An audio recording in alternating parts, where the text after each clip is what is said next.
Coming up on After the Whistle, District 6 high school sports return after a long week of postponements. Plus, District 6 lacrosse hits the turf at Panzer Stadium. And Penn State baseball dominates at home in front of a record-breaking crowd. All that and more coming up on After the Whistle.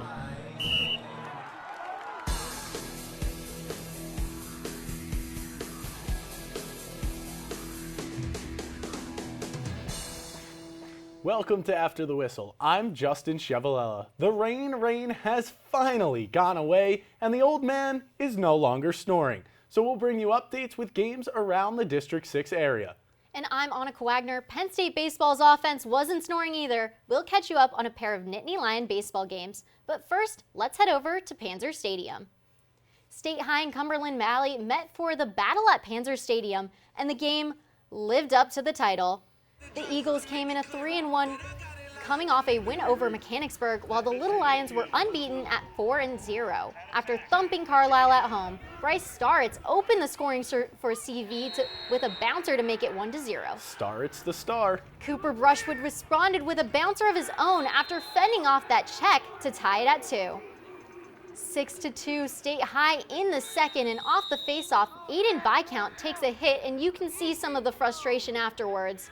In the third, Christian Gensbigler unleashed a cannon to sting the top corner that got the Eagles life back in their wings. CV pulled within 2, but in the fourth, Tyza Lazar cuts inside and buries one off the turf to make it 12-9 with about 4 minutes left. We'll see that play a little later. State High added one more late to take the battle at Panzer 13-9.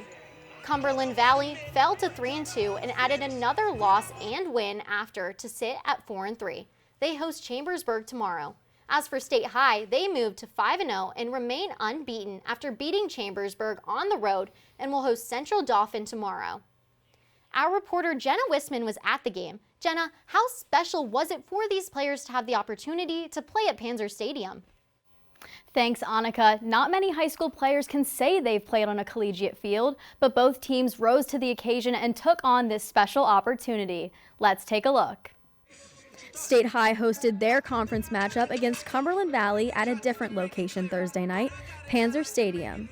Having an opportunity to play lacrosse at Penn State's field for the inaugural battle at Panzer had coaches and players fired up. State College defeated Cumberland Valley last season 8-6, so this year Cumberland Valley was coming back ready to seek revenge. It's awesome. I mean, I've been watching games here since I was a little kid, dreaming of playing here. So it's an awesome experience to come out here and get a win. Get a win with my guys. We had a great team win. We played awesome, and I'm glad. The players knew how special it was to play at Panzer, and that was shown in their hungry victory. State College came out hot in the first half, leading by a score of 9-5, but Cumberland Valley would come back to make things interesting, scoring 3 goals at the start of the third, forcing State College to take a timeout. We let them get back into it a little bit. But he brought us back to take a breather, and we came back out, we re-locked in, refocused. Salazar refocused quite all right, scoring multiple goals and sealing the deal at this battle at Panzer. It was a great game, but State College was able to take the win, remaining undefeated. Now back to you guys at the desk. Thanks, Jenna. Now out to the diamond for Monday morning baseball between State College and Altoona, who played a little early due to the solar eclipse. Starting in the second inning, Dante LaRocco singles up the middle, scoring a run. It's 4-0 Mountain Lions, who didn't have to wait like we waited for the eclipse. Next inning, Will Sankey, dribbler to shortstop. Look at the speed. He beats out the throw and grabs the RBI to make it 6-1 Altoona. 2 at-bats later, LaRocco rocks one to left field. That brings home Brennan Freewald. He's free to score 7-1 Mountain Lions. In the 5th inning, Tanner Stroup, a grounder to short. The defender is going to bobble the ball. It brings in another run for Altoona, making it 9-3. Same inning, Nick Kraft doesn't have to get crafty with this one. He grounds one to second. The defender has trouble, beats out the throw, and another run in. It's 11-3 Altoona. Now, State College looked to make a comeback. They ended up falling short in extra innings to Altoona, 14-11 in 8. The Mountain Lions now 2-1 with both wins over State College and look ahead to Cedar Cliff. For the Little Lions, they host Cumberland Valley on Friday. State High softball is currently facing Redland High School for its first game of the season after its first 4 games were postponed due to weather conditions. We take you now to Community Field, where Redland's Aggie Wagenheim starts off with a strikeout. Now over to the 3rd inning, Carson Pfeiffer grounds one out right up the middle, scoring a run. Redland now up 1. Still in the 3rd, Annika Barber, hey Annika, sends one into orbit. Redland now up by 3. Wow, and just what a look blast. at that one. Last update, State College up 4-3 in the 5th inning as we speak. And Andrew Deal, the real deal, is at Community Field for this game right now. Andrew, how is this game going? Yeah, it's a really good game. It was pretty quiet in the first 2 innings, but then the 3rd inning is when both offenses erupted. State College started with 3 runs in the top of the 3rd, and Redland started with 3 runs in the 3rd, and State College responded with 4 runs in the bottom half of the 3rd. And now I'm going to send it back to you guys so I don't have a chance of getting hit by another ball. Back to you guys at the desk. Another. Thanks, Andrew. Watch out for those foul balls coming your way. Coming up after the break, we'll show you highlights from Penn State baseball's weekend against Northwestern. Plus, we'll have highlights from the top plays of the week around the area. But for now, here are some of the scores from around District 6.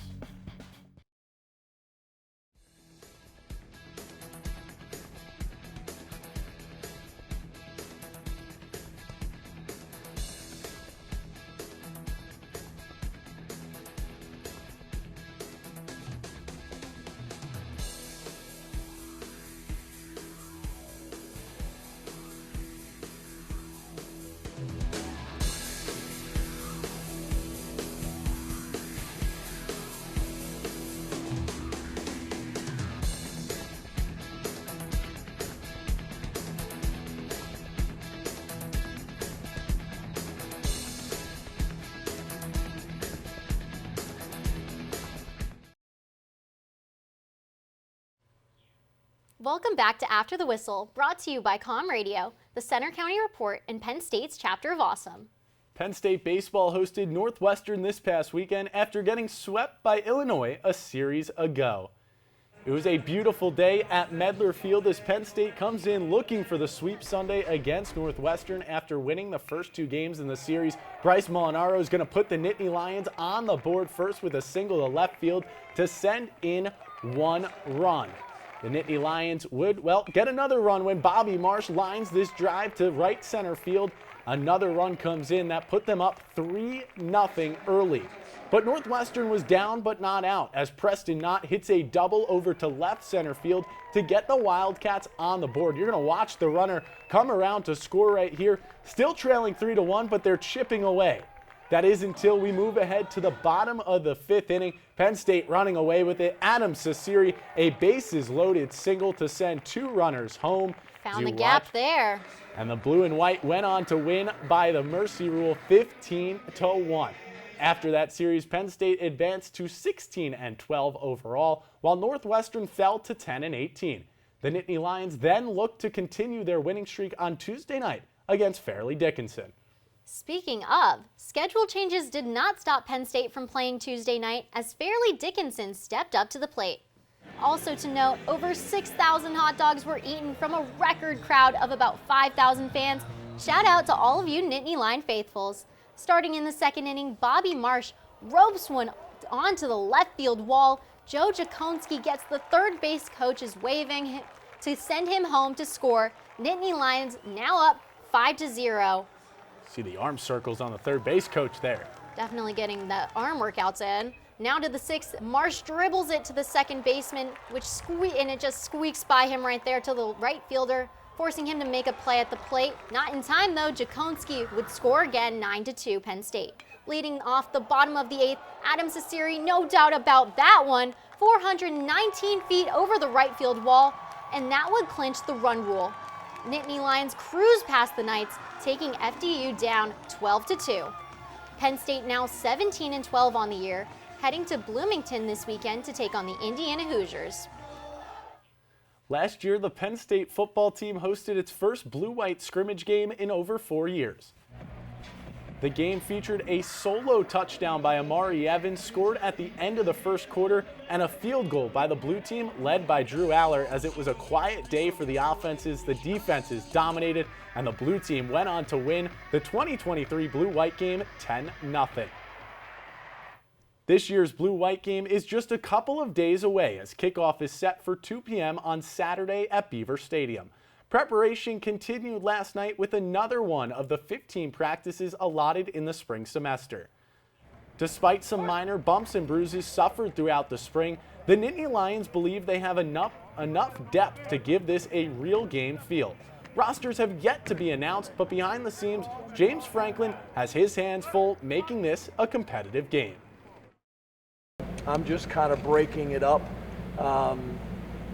Trying to make it as competitive as possible.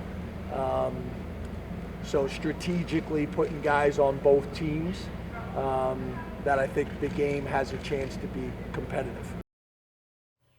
Saturday will be a busy day on campus because the Blue-White game isn't the only sporting event happening that day. Men's lacrosse will play Michigan at noon at Panzer, looking to bounce back after an overtime loss to Johns Hopkins in Baltimore. Softball will take on Michigan State in Game 2 of their series at 4:30 at Nittany Lions Softball Park. And men's volleyball hosts George Mason in their final regular season match at 4 in Rec Hall. They also play on Friday at 7, and the Nittany Lions only need one win to lock up the EIVA regular season title. Well, a lot of action on Saturday and a lot of action this past week here in central Pennsylvania. But 3 plays stuck out. Let's take a look at our top 3 plays of the week. Kicking things off at number 3, State College Lax against Cumberland Valley. Connor Young finds a cutting Ty Salazar, zips one past the keeper to score. Salazar making plays on the gridiron and the Lax field here on After the Whistle. Now coming in at number 2 on the list, across town to Community Field, pop-up to shallow left field wall. Altoona's Will Sankey makes the diving grab. Great hustle and a great play by the junior. Altoona victorious 14-11. Now for our top play of the week, Penn State Baseball's Adam Cesiri with a moonshot near that eclipse over the right field bleachers, 419 feet. That led to the run rule clincher for Penn State as they won 12-2. That ball eclipsed the moon. It really did, and that was Dollar Dog Night too. I understand you were there. Yes, I was there, Justin. I ate 2 hot dogs. I should have eaten more. Were you there, though? I was not, but I still believe that I could do 2 an inning for a total of 18. Haven't done it yet, but I really believe that I can. But you will have to test that. I will. That's all from this week's edition of After the Whistle. Tune in next week for possibly me eating 18 hot dogs and for more coverage of District 6 and Penn State sports. I'm Justin Chevalella. And I'm Annika Wagner. For more updates about our show and coverage of the games, follow us on Twitter and Instagram at ATWPSU. We'll see you right next week, right here on After the Whistle.